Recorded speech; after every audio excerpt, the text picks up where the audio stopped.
Start.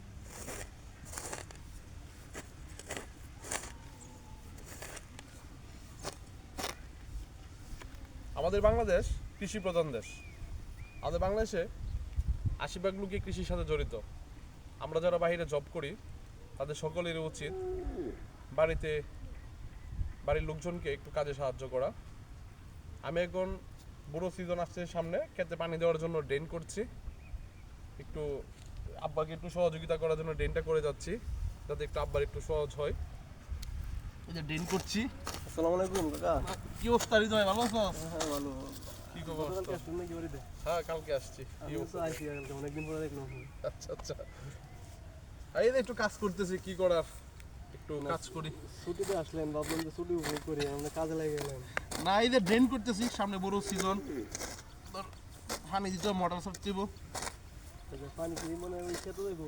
হ্যাঁ, এই যে এই ক্ষেতগুলোতে দেবো, আমাদের ক্ষেতগুলো তো।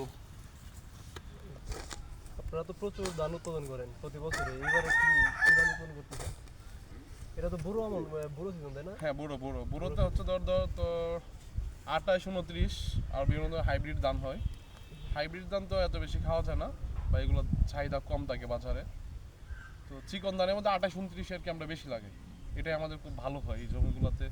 বেলে দোআঁশ মাটি, তো দোআঁশ মাটি আর কি এগুলো। এইগুলো তো 28-29 জাতটা তো মানে আমরা আগে ছোট সময় দেখছি প্রচুর প্রচলন ছিল, এখন তো নতুন নতুন মানে বীজ আসছে, এখন তো নতুন ফলনটা বেশি, নতুন ধান। নতুন কিছু আছে, তাছাড়া আগের ধানগুলো এখনো ভালো হয়। 28-29টাই আমাদের এই জমিগুলোতে খুব ভালো হয়। 28-29টাই লাগাবো।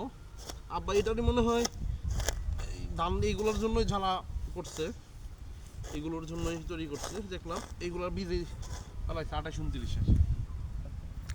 আচ্ছা তাহলে ঠিক আছে, কাজ করেন নাকি? আচ্ছা, বিকালে ঠিক ইনশাল্লাহ আছে। কোথাও ঘুরতে বেরোবেন, অনেকদিন পরে যেহেতু আসেন।